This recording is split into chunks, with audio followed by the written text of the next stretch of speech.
بسم الله الرحمن الرحيم يهب لمن يشاء إناثا ويهب لمن يشاء الذكور أو يزوجهم ذكرانا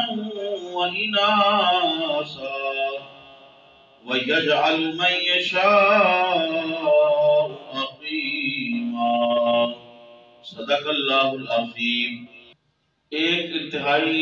شفاف اور درندہ صفت آدمی نے اپنی معصوم بچی کو گولیاں مار کے ہلاک کر دیا، صرف اس وجہ سے کہ پہلی اولاد بیٹی پیدا ہوئی اور بیٹا پیدا کیوں نہیں ہوا۔ اور ہمیں دوبارہ پھر دور جاہلیت میں پہنچا دیا۔ قرآن حکیم سورہ شورا کی آیت نمبر 49 اور 50، اس کے اندر اللہ تبارک و تعالیٰ نے ارشاد فرمایا یَهَبُ لِمَن يَشَاءُ إِنَاثًا، اللہ جسے چاہتا ہے بیٹیاں عطا کرتا ہے، یَهَبُ لِمَن يَشَاءُ الذُّکُورَ، اور اللہ جسے چاہتا ہے بیٹے عطا کرتا ہے، او یزوجہم ذکرانا واناثا، اور اللہ جسے چاہے وہ دونوں ہی عطا کرتا ہے، اسے بیٹے بھی عطا کرتا ہے اور اسے بیٹیاں بھی عطا کرتا ہے۔ وَيَجْعَلُ مَن يَشَاءُ عَقِيمًا، اور اللہ جسے چاہے بانچ رکھتا ہے، اسے کچھ بھی نہیں عطا کرتا۔ تو یہ قرآن مجید سورہ شورا کی آیت مبارکہ ہے،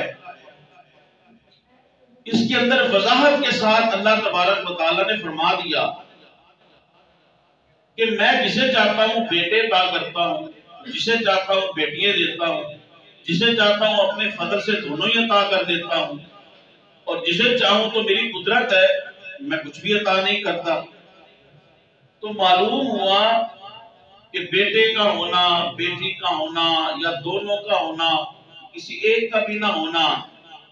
یہ تو اللہ تبارک و تعالیٰ کے فضل کے اوپر ہے، اس کی رحمت کے اوپر ہے۔ تو جو بیٹی کے پیدا ہونے پر ناخوش ہوتا ہے اور اس کے منہ کے اوپر افسوس آ جاتا ہے، تو واجب الاحترام قرآن مجید کی ایک اور آیت میرے ذہن میں آ رہی ہے وَإِذَا بُشِّرَ أَحَدُهُم بِالْأُنثَىٰ ظَلَّ وَجْهُهُ مُسْوَدًّا وَهُوَ كَظِيمٌ، کہ جب انہیں بشارت دی جاتی ہے بیٹی کی تو پھر ان کے منہ لٹک جاتے ہیں،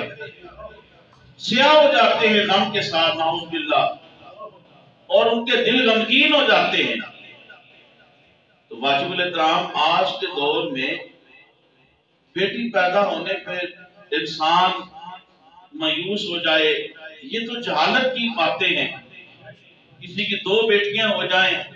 3 بیٹیاں ہو جائیں، اس کے اوپر میں احادیث آپ کو عرض کروں گا، 4 بیٹیاں ہو جائیں تو اسے مایوس ہو جاتا ہے، اسے بجائے خوشخبری دینے کے بڑے ہی حقارت اور بڑی مایوسی کے ساتھ کہا جاتا ہے چلو اللہ کی رضا ہے۔ واجب الاحترام یہ سارے معاملات تو ہم نے خود خراب کیے ہیں۔ اللہ تبارک و تعالیٰ تو نہیں فرمایا کہ تم 50 لاکھ 10 لاکھ لگا کے شادی کرو، اللہ تبارک و تعالیٰ نے تو نہیں فرمایا کہ اپنی زندگی کو خود تم اجیرن بنا لو، لیکن اپنے شامت اعمال کو اللہ کی عطا کے اوپر نعوذ باللہ ٹھونس دینا، یہ تو زمانہ جاہلیت کی باتیں ہیں۔ اللہ تبارک و تعالیٰ نے تو بیٹی کو رحمت بنا کے بھیجا ہے، اس رحمت کو جو مایوسی کے ساتھ استقبال کرتا ہے اس رحمت کا، اور لٹکائے ہوئے رکوچائے ہوئے چہرے کے ساتھ استقبال کرتا ہے، یہ کسی مولوی کی بات نہیں۔ اللہ پاک نے قرآن مجید کے اندر ارشاد فرمایا، جس کا ترجمہ یہ ہے کہ جب انہیں بیٹی کی بشارت دی جائے تو ان کے منہ مرجھا جاتے ہیں، سیاہ ہو جاتے ہیں غم کی وجہ سے، اور وہ غمگین ہو جاتے ہیں۔ تو بیٹی کی پیدائش کے اوپر مایوس ہونا، غمزدہ ہونا، یہ زمانہ جاہلیت کی باتیں ہیں۔ قرآن اور حدیث نے اسے منع کیا ہے۔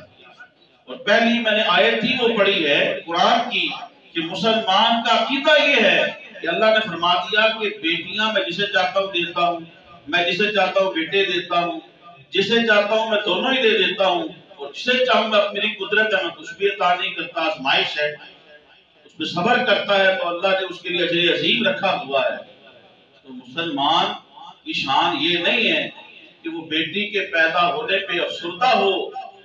مایوس ہو،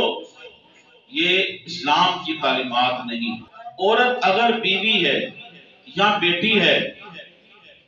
ان سے غلطی ہو گئی ہے، اللہ پاک نے قرآن مجید میں ان کی غلطیوں سے درگزر کرنے کا اور معاف کرنے کا قرآن کے اندر حکم نازل کیا ہے۔ سورہ تغابن آیت نمبر 14 وَإِن تَعْفُوا وَتَصْفَحُوا وَتَغْفِرُوا فَإِنَّ اللَّهَ غَفُورٌ رَحِيمٌ، اگر معاف کرو، درگزر کرو اور بخش دو تو بے شک اللہ بخشنے والا مہربان ہے۔ چند صحابہ کرام رضوان اللہ علیہ مجمعین جب ہجرت کا حکم ہوا تو صحابہ کرام نے جوگ در جوگ ہجرت کی اسلام کی خاطر۔ چند ایک صحابہ کرام ایسے تھے ان کی بیوی بچوں نے ان کو روکا، ہم آپ کے بغیر نہیں رہ سکیں گے، تمہارے بعد ہمارا کیا بنے گا، تو رک گئے، اسلام نہیں چھوڑا۔ اس وقت وقتی طور پہ ہجرت سے رک گئے۔ کچھ دیر کے بعد، کچھ عرصے کے بعد جب ہجرت کر کے جب وہ مدینہ المنورہ تشریف لائے، ان اصحاب نے دیکھا کہ جو ہم سے پہلے ہجرت کر گئے تھے وہ تو علم کے اندر، فقہ کے اندر، سمجھ بوجھ کے اندر، تعلیم اسلام کے اندر بہت آگے نکل چکے ہیں، علم و فضل میں مرتبے میں بڑے آگے نکل چکے ہیں۔ یہ تھی مسلمان کی شان کہ جب کسی کو علم میں، عمل میں، فضل میں، عبادت میں آگے جاتے دیکھتے تو پھر انہیں رشک آتا اور آگے نکلنے کی کوشش کرتے۔ اپنی اور بیوی بچوں کو وہ غصے ہوئے کہ تمہاری وجہ سے ہم ہجرت لیٹ کی، تاخیر کی، تو ہم بھی علم و فضل اور مقام و مرتبے میں پیچھے رہ گئے۔ جب انہوں نے اپنے بیوی بچوں کو سزا دینے کی کوشش کی، اسلام نے عورت کا اور بیٹی کا یہ مقام رکھا ہے، اللہ نے قرآن کی آیت اتار دی، وَإِن تَعْفُوا وَتَصْفَحُوا وَتَغْفِرُوا فَإِنَّ اللَّهَ غَفُورٌ رَحِيمٌ، اگر تم انہیں معاف کر دو، انہیں درگزر کر دو تو بے شک اللہ بھی بڑا ہی مہربان ہے اور رحم کرنے والا ہے۔ اللہ پاک نے سورہ انعام آیت نمبر 151 کے اندر مفلسی اور تنگ دستی کی وجہ سے، رزق کی تنگی کی وجہ سے اپنی اولاد کو قتل کرنے سے منع فرمایا۔ اسلام کی تو بڑی واضح تعلیمات ہیں۔ آج کل کیونکہ میرا موضوع ہی بیٹی ہے، بالعموم اولاد اور بالخصوص بچیوں کے پیدا ہونے پہ مایوس اور غمگین بھی بندہ اس لیے ہوتا ہے۔ اللہ پاک نے منع فرمایا مفلسی اور تنگ دستی کی وجہ سے اولاد کو مارنے سے۔ سورہ انعام آیت نمبر 151 اللہ پاک نے ارشاد فرمایا وَلَا تَقْتُلُوا أَوْلَادَكُمْ مِنْ إِمْلَاقٍ، اپنی اولادوں کو رزق، مال کی تنگی کے خدشے کے پیش نظر جو ہے اپنی اولادوں کو قتل نہ کرو۔ سورہ الممتحنہ کے اندر آیت نمبر 12 کے اندر اللہ پاک نے ایک اور جگہ پر ارشاد فرمایا، جب خواتین حضور کے دستے حق پرست کے اوپر اسلام قبول کرنے، بیعت کرنے آئیں تو اللہ پاک نے ان کے لیے شرائط مقرر کی حضور ان سے آپ بیعت کر لیں، ان کو بیعت کر لیں، اس شرائط کے اوپر یہ چوری نہیں کرے گی، یہ زنا نہیں کرے گی، اللہ کے ساتھ کسی کو شریک نہیں کرے گی۔ اور پھر اس کے ساتھ اللہ پاک نے یہ بھی ارشاد فرمایا وَلَا يَقْتُلْنَ أَوْلَادَهُنَّ کہ یہ اپنی اولادوں کو قتل بھی نہیں کریں گی، اپنی اولادوں کو قتل بھی نہیں کریں گی۔ تو قرآن مجید کی جا بجا نصوص ہیں، بس وقت نہیں، میں نے احادیث کی بیان کرنی ہے، ورنہ جب اس موضوع کی میں تیاری کر رہا تھا تو بے شمار آیات ایسی پھر میری نظر سے گزری کہ جہاں پہ اللہ نے قرآن مجید کے اندر باقاعدہ طور پہ فرمایا کہ اولاد کو، بیٹیوں کو مفلسی کی وجہ سے، تنگ دستی کی وجہ سے قتل کر دینا، یا اپنے لیے بیٹی کا پیدا ہونا باعث عار سمجھنا، یہ زمانہ جاہلیت کی باتیں ہیں، یہ کافرین کی باتیں ہیں، یہ مشرکین کی باتیں ہیں، مسلمان کی یہ شان نہیں ہے۔ سورۃ النساء کا مطالعہ کریں تو سورۃ النساء کے اندر جگہ جگہ اس سورت کا نام ہی رکھا سورۃ النساء۔ نساء عورت کو کہتے ہیں، خاتون کو کہتے ہیں، صرف نازل کو کہتے ہیں، تو اللہ پاک نے اس سورت کا نام ہی سورۃ النساء رکھا ہے۔ اگر عورت باعث عار ہوتی، باعث ننگ ہوتی، باعث شرمندگی ہوتی تو اللہ پاک نے تو قرآن مجید افضل الکتاب میں ایک سورہ کا نام ہی سورہ نساء رکھا ہے۔ اس کا مطالعہ کریں، اللہ پاک نے اس کے اندر عورت کے حقوق بیان کیے، بیٹی کے حقوق بیان کیے، فرمایا کہ وراثت میں عورت کو حق دیا ہے، وراثت میں عورت کو حق دیا ہے، خواہ یہ عورت بیٹی ہے تب بھی وراثت میں اس کا حق ہے، خواہ یہ عورت، اور یہاں پہ بالخصوص ہمیں بیٹیوں کو اس کا جو حصہ بنتا ہے باپ کو اور اس کے بھائیوں کو بخوشی دینا چاہیے۔ اگر وہ نہیں دیتے اور ظلماً اس کے اوپر غاصب ہو جاتے ہیں تو یہ قیامت کے دن ان کی گردن کے اندر جہنم کا طوق ہے، جہنم کا چند روپے ٹکے 2 لاکھ 20 لاکھ 50 لاکھ کی خاطر، اور وہ بھی اپنے نصیب میں نہیں ہوتے۔ وہ انسان فرض کرو میں ہوں، مثال کے طور پہ میں کسی کی مثال دوں گا تو ناراض ہو جائے گا بندہ، مثال میں ہوں، اگر میں اپنی بہن کو مثال کے طور پہ حق نہیں دوں گا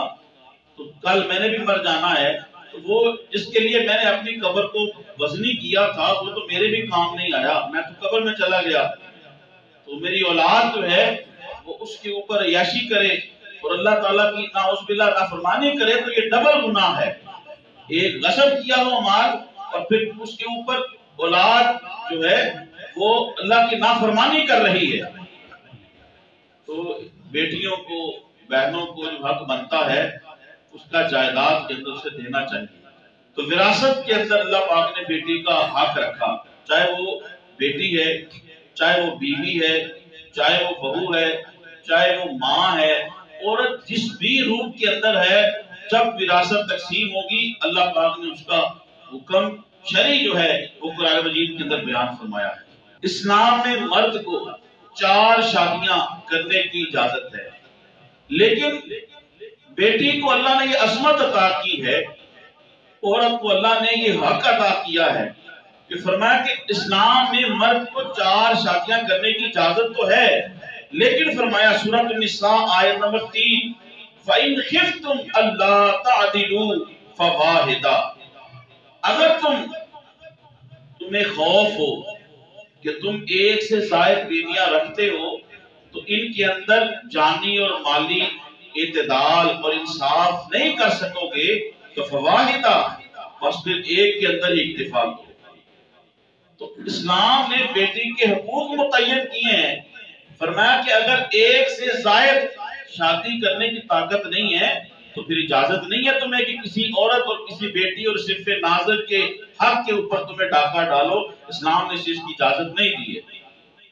زمانہ جاہلیت میں جب کوئی کسی عورت کا خاوند انتقال کر جاتا، اس عورت کا جو قریبی رشتہ دار ہوتا وہ اس کے اوپر زبردستی جبرن اس کے اوپر بغیر حق مہر کے اس کو اپنی زوجیت میں لے آتا، یا بغیر حق مہر کے حق مہر ادا کیے اپنی زوجیت میں لے آتا جبرن، یا پھر جبرن اس کا کسی اور کے ساتھ نکاح کر دیتا، کسی اور کی زوجیت میں دے دیتا، اور حق مہر اس کا لے کے خود کھا جاتا، حق مہر اس کا لے کے خود کھا جاتا۔ تو اللہ تعالیٰ نے قرآن مجید کے اندر آیت نازل کی۔ اب اس کی تھوڑی سی تشریح میں نے کر دی آیت کی۔ اللہ تعالیٰ نے قرآن مجید کے اندر ارشاد فرمایا، جس کا مفہوم سماعت فرمائے ترجمہ، اے ایمان والو تمہیں حلال نہیں کہ عورتوں کے وارث بن جاؤ زبردستی۔ اس کی تشریح میں نے تھوڑی سی عرض کر دی۔ اسی طرح بیٹی کی عظمت دیکھیں، حضرت مریم کی والدہ تھی حضرت حنہ حلوے والی، حضرت حنہ رضی اللہ تعالی عنہا۔ حضرت حنہ کے شوہر تھے حضرت عمران علیہ السلام۔ حضرت حنہ کے ہاں اولاد نہیں تھی، تو ایک دن گھونسلے میں چڑیا کو اپنے بچوں کی پرورش کرتا ہوا، انہیں کھانا کھلاتا ہوا دیکھا، تو دل میں خواہش پیدا ہوئی کہ میری بھی اولاد ہونی چاہیے۔ انہوں نے نظر مانی۔ نظر کیا مانی؟ انہوں نے نظر مانی کہ اللہ مجھے بیٹا دے گا، بچہ دے گا، تو میں اسے بیت المقدس قبلہ اول کی خدمت کے اوپر معمور کر دوں گی۔ نظر مان لی۔ جب پیدائش ہوئی تو وہ حضرت مریم سلام اللہ علیہا تھی، بیٹی تھی، لیکن نظر مانی ہوئی تھی، اللہ نے اسی کو قبول کر لیا۔ تو حضرت حنہ رضی اللہ تعالیٰ عنہا حضرت مریم علیہ السلام کو لے کے اپنی نظر منت پوری کرنے کے لیے جب قبلہ اول بیت المقدس کے جو محافظین متولیین تھے، ان کے خادمین تھے، ان کے پاس لے کے گئی، اور وہ کتنے بندے تھے؟ علم و فضل کے اندر بڑا مقام رکھتے تھے، اور ان کے اندر ایک حضرت زکریا علیہ السلام بھی تھے، اللہ کے پیغمبر۔ وہ کم و بیش 27 افراد تھے۔ انہوں نے جب دیکھا کہ حضرت حنہ رضی اللہ تعالیٰ عنہ مریم کو لے کے آئی ہیں، تو مریم علیہ السلام کے والد عمران علیہ السلام بھی بیت المقدس کے خادمین اور متولیین میں تھے، بڑا شرف تھا، تو ہر ایک نے خواہش ظاہر کی کہ اس بیٹی کی کفالت کا ذمہ ہمیں دیا جائے۔ تو میرا موضوع بیٹی کی عظمت ہے، تو بیٹی کی عظمت دیکھے کہ قبلہ اول بیت المقدس کے 27 افراد جو علم اور فضل اور مقام و مرتبے کے اندر بڑے چوٹی کے ہیں، وہ 27 کے 27 افراد یہ کوشش کر رہے ہیں کہ کاش ہمیں بیٹی مریم سلام اللہ علیہا کی کفالت کرنے اور پرورش کرنے اور خدمت کرنے کا شرف مل جائے۔ حضرت زکریا تو پھر دلیل دیتے ہیں کہ یہ زیادہ حق میرا ہے، کیونکہ حضرت حنہ اور حضرت زکریا علیہ السلام کی وائف کی آپس میں دونوں سکی بہنیں تھی۔ فرمایا کہ مریم کی جو ماسی ہے، خالہ ہے، سکی خالہ وہ میری بیوی ہے، تو میں زیادہ حقدار ہوں۔ لیکن دوسروں نے پھر بھی کوشش کی کہ یہ شرف ہمیں مل جائے، پھر قرعہ ڈالا گیا۔ تو جب قرعہ ڈالا گیا تو قرعہ کے اندر، قرعہ دادی کے اندر بھی حضرت زکریا علیہ السلام کا نام آیا۔ تو پھر حضرت مریم سلام اللہ علیہ کی کفالت جو ہے وہ حضرت زکریا علیہ السلام کے ذمہ گئی۔ تو بتانے کا مقصد یہ ہے کہ قبلہ اول بیت المقدس کے 27 جلیل القدر علم و مرتبے اور فضل کے اندر مقام رکھنے والے افراد بیٹی سلام اللہ حضرت مریم سلام اللہ علیہا ان کی خدمت اور پرورش اور کفالت کرنے کے لیے ترس رہے ہیں اور خواہش کر رہے ہیں۔ صحیح بخاری کی روایت ہے، صحیح مسلم شریف کی روایت ہے، ترمذی کی روایت ہے۔ ام المومنین حضرت عائشہ صدیقہ رضی اللہ تعالی عنہا بیان کرتی، امام منذری نے ترغیب ترہیب کے اندر بھی اس کو لکھا۔ حضرت عائشہ رضی اللہ تعالی عنہا فرماتی ہیں کہ گھر کے اندر ایک خاتون آئی، اس کے ساتھ اس کی 2 بیٹیاں تھیں۔ اس نے مجھ سے سوال کیا، جب اس نے مجھ سے سوال کیا تو میرے پاس صرف دینے کو ایک کھجور تھی، تو میں نے وہ کھجور ہی اس عورت کو دے دی۔ جب میں نے کھجور اس عورت کو دی تو اس کی 2 بیٹیاں اس کے ساتھ تھی جو بھوکی تھی۔ حضرت اما عائشہ رضی اللہ تعالیٰ عنہا فرماتی ہیں اس خاتون نے اس کھجور کے 2 ٹکڑے کیے، آدھی اپنی ایک بیٹی کو دے دی اور آدھی اپنی دوسری بیٹی کو دے دی، اور خود بھوکی رہی اور پھر وہ چلی گئی۔ حضور رحمت عالم صلی اللہ علیہ وآلہ وسلم آپ گھر میں تشریف لائے۔ ام المومنین حضرت عائشہ صدیقہ رضی اللہ تعالی عنہا نے حضور سے یہ سارا معاملہ عرض کیا کہ حضور ایسے ہوا ہے۔ انہوں نے ارشاد فرمایا کہ وہ خاتون جس نے اپنی بیٹیوں کی خاطر یہ آزمائش اور یہ تکلیف برداشت کی کہ خود بھوکی رہی اور ان دونوں کو کھلا دیا ہے، فرمایا یہ عمل جو ہے اس عورت کے لیے جہنم کے عذاب سے آڑ بن جائے گا، جہنم سے نجات بن جائے گا اور جہنم سے نجات کا پروانہ اسے ملے گا۔ رسول پاک صلی اللہ علیہ وآلہ وسلم نے ارشاد فرمایا جس کا مفہوم یہ ہے جس کی دو بیٹیاں ہوں یا جس کی دو بہنیں ہوں، ایک روایت کے اندر جس کی 3 بیٹیاں ہوں یا 3 بہنیں ہوں، ایک روایت کے اندر جس کی ایک بیٹی یا ایک ہی بہن ہو، حضور رحمت عالم صلی اللہ علیہ وسلم نے ارشاد فرمایا وہ انسان جو بیٹیوں والا ہے اس کی اچھی پرورش کرے، ان کی اچھی تربیت کرے، ان سے پیار کرے، محبت کا ان کے ساتھ معاملہ کرے اور پھر ان کا اچھے طریقے سے نکاح کر دے، پھر ان کا اچھے طریقے سے نکاح کر دے۔ حضور نے ارشاد فرمایا میرا وہ امتی جس نے اپنی بیٹی کے ساتھ یا اپنی بہن کے ساتھ ایسا سلوک کیا، اچھی تربیت کی اور پھر نکاح کر دیا، فرمایا وہ میرا امتی اور میں محمد صلی اللہ علیہ وسلم جنت میں ایسے ہوں گے جیسے یہ میری 2 انگلیاں ہیں۔ حضور نے اشارہ کر کے حدیث کے اندر آتا ہے، حضور نے انگلیوں کا اشارہ کر کے فرمایا کہ جیسے یہ 2 میری انگلیاں ملی ہوئی ہیں، فرمایا جنت کے اندر میں اور وہ میرا امتی ایسے ہوں گے۔ حضور نے تو اتنی تعلیم ارشاد فرما دی۔ حضور نبی کریم صلی اللہ علیہ وسلم نے ارشاد فرمایا جو اپنی بیٹی پر ظلم نہ کرے، حدیث کے اندر یہ ظلم کا لفظ میں نے کیا، اس حدیث کے اندر جو الفاظ ہیں وہ یہ ہے کہ وہ اپنی بیٹی کو زندہ درگور نہ کرے۔ 2 الفاظ حدیث کے اندر یہ ہیں کہ اس نے اپنی بیٹی کو زندہ دفن نہ کیا، اس کو ذلیل نہ کیا اور اپنی بیٹی کو بیٹے کے اوپر ترجیح نہ دی۔ اسلام نے تو بڑی مکمل تعلیم دی ہے۔ انسان فطرتی طور پہ تھوڑا سا لالچی ہے، تو انسان کو بیٹوں سے لالچ ہوتی ہے، آج مساوی سلوک کرے۔ فرمایا کہ وہ شخص حضور رحمت عالم صلی اللہ علیہ وسلم نے فرمایا وہ شخص جنتی ہے، وہ شخص جنتی ہے۔ آقا کریم علیہ الصلوۃ والتسلیم جب اس دنیا سے تشریف لے کے جا رہے تھے، ظاہری زندگی کے جو آخری لمحات تھے، تو یاد رکھیے حضور جب دنیا سے رخصت ہوئے ظاہری طور پہ تو آپ کی زبان اقدس پہ جو الفاظ تھے وہ یہ تھے الصلاۃ، نماز کی پابندی کرو، نماز کی پابندی کرو، نماز کا خیال کرو، اور ساتھ کیا تھا وما ملکت ایمانکم، ماتحتوں کے ساتھ اچھا سلوک کرو، کمزوروں کے ساتھ اچھا سلوک کرو، اور اس کے اندر خواتین ہیں فرمایا کہ عورتوں کے ساتھ اچھا سلوک کرو۔ تو حضور زندگی اپنی ظاہری حیات طیبہ کے جو آخری لمحات تھے اس دنیا سے تشریف لے کے جا رہے تھے، اس وقت بھی حضور یہ تعلیم دے رہے ہیں کہ اپنی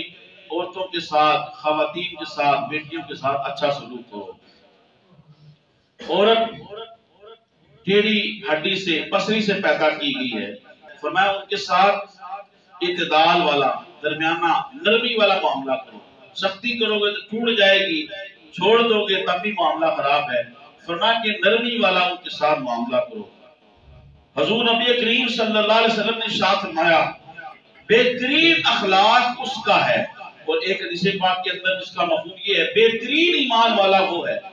بہترین اخلاق اس کا ہے، اور بہترین مومن وہ ہے جس کا اخلاق اور جس کا بہیو، حسن سلوک اور برتاؤ جو ہے وہ اپنے اہل خانہ، اپنے بیوی بچوں کے ساتھ بہترین ہے۔ یہ بڑی آسان بات ہے اپنے آپ کو پرکھنے کے لیے، انسان گھر کے اندر جائے تو انسان جو ہے وہ ظالم اور جابر بن جائے، اور اپنے دوستوں کے اندر جائے تو انسان بڑا نرم بن جائے۔ تو فرمایا کہ حضور نے فرمایا بہترین اخلاق وہ ہے، بہترین ایمان والا وہ ہے کہ جس کا اخلاق اپنے بیوی بچوں کے ساتھ بہتر ہے۔ بہترین صدقہ اس کو کہا کہ جو اپنے بیوی بچوں کے اوپر خرچ کرتا ہے۔ تو اللہ نے بیٹیوں کو، عورتوں کو بڑا مقام عطا کیا ہے۔ امام الانبیاء، امام الرسول حضرت رسول پاک صلی اللہ علیہ وسلم، آپ امام الانبیاء ہیں، لیکن جب آپ کی بیٹی سیدہ مخدومہ کائنات فاطمہ الزہرا رضی اللہ تعالیٰ عنہا، جنتی عورتوں کی سردار، جب آپ تشریف لاتی تو حضور رحمت عالم صلی اللہ علیہ وسلم ان کی محبت میں ان کے پروٹوکول کے لیے حضور کھڑے ہو جایا کرتے تھے۔ حضور کھڑے ہو کے یہ حضور نے کب کیا؟ آج کے دور میں تو پھر بھی آسان ہے، حضور نے کب کیا؟ جب بیٹی کے پیدا ہونے پہ لوگوں کے منہ لٹک جاتے تھے اور اللہ نے قرآن اتار دیا وَإِذَا بُشِّرَ أَحَدُهُم بِالْأُنثَىٰ ظَلَّ وَجْهُهُ مُسْوَدًّا وَهُوَ كَظِيمٌ، کہ بیٹیوں کے جب بشارت دی جاتی ہے انہیں تو ان کے منہ سیاہ ہو جاتے ہیں، ان کے چہرے سیاہ ہو جاتے ہیں، لٹک جاتے ہیں۔ اس دور میں جب بیٹیوں کو زندہ دفن کیا جا رہا تھا، حضور کیا کر کے دکھا رہے ہیں؟ حضور اپنی بیٹی کے اوپر آنے کے اوپر حضور کے استقبال کے لیے کھڑے ہو رہے ہیں۔ پھر حضور رحمت عالم صلی اللہ علیہ وسلم اپنی بیٹی کی آنر کے اندر، ان کی عزت اور احترام کے اور محبت کے اندر، حضور روزانہ تہجد کے وقت صبح نماز فجر کے لیے جب مسجد میں جاتے تو اپنی بیٹی کے دروازے پہ کھڑے ہو کے فرماتے کہ اٹھو نماز کا وقت ہو گیا ہے۔ جب بیٹی کا پیدا ہونا باعث ننگ اور عار تھا، شرمندگی تھا کہ کوئی میرا داماد بن جائے گا، اس وقت حضور نے کیا ارشاد فرمایا؟ اس وقت حضور نے ارشاد فرمایا، اس معاشرے کے اندر حضور نے ارشاد فرمایا فاطمہ میرے جگر کا ٹکڑا ہے۔ یہ بہت ہی محبت بڑا لفظ ہے۔ حضور نے اس وقت جب ظلم و جبر اپنے عروج پہ تھا، حضور نے اس وقت ارشاد فرمایا فاطمہ میرے جگر کا ٹکڑا ہے۔ اور آخری بات، اسلام اپنی بیٹیوں کے ساتھ نہیں، اسلام دین اسلام حضور کی تعلیم و سنت یہ ہے، حضور دوسروں کی بیٹیوں کے ساتھ بھی اس نے سلوک کیا کرتے تھے۔ خاتم تائی اس کی بیٹی جب جنگی قیدی بن کے آئی، دشمن تھے، جنگی قیدی بن کے آئی، جب حضور کے سامنے حاضر ہوئی، اس کے سر کے اوپر دوپٹہ نہیں تھا، حضور رحمت عالم صلی اللہ علیہ وسلم نے چادر نہیں تھی اس کے سر کے اوپر، جنگی قیدی تھی، دشمن کی بیٹی تھی، حضور رحمت عالم صلی اللہ علیہ وسلم نے بیٹی کا مقام بتایا۔ آپ نے اپنی کملی اور اپنی چادر، جسے اللہ یوں فرماتا یا ایھا المزمل یا ایھا المدثر، حضور اپنی کملی اور چادر اتار کے اس کو عطا کر دیتے۔ اگر جہاں پہ وہ جانا چاہتی تھی، حضور نے اس کے لیے باعزت ذرائع بنائے، اس کے لیے باعزت جو ہے وہ راستہ بنایا اور اس کو زیادہ راہ بھی دیا، اور پروٹوکول کے ساتھ جہاں وہ جانا چاہتی تھی حضور نے اسے روانہ کیا۔ تو یہ اسلام کی تعلیمات ہیں۔ تو چونکہ چند دن پہلے ایک انتہائی سفارتانہ عمل ہوا، اس لیے چند ایک باتیں کہ اللہ پاک نے عورت کو، بیٹی کو اسلام کے اندر بڑا ہی مقام اور مرتبہ عطا کیا ہے۔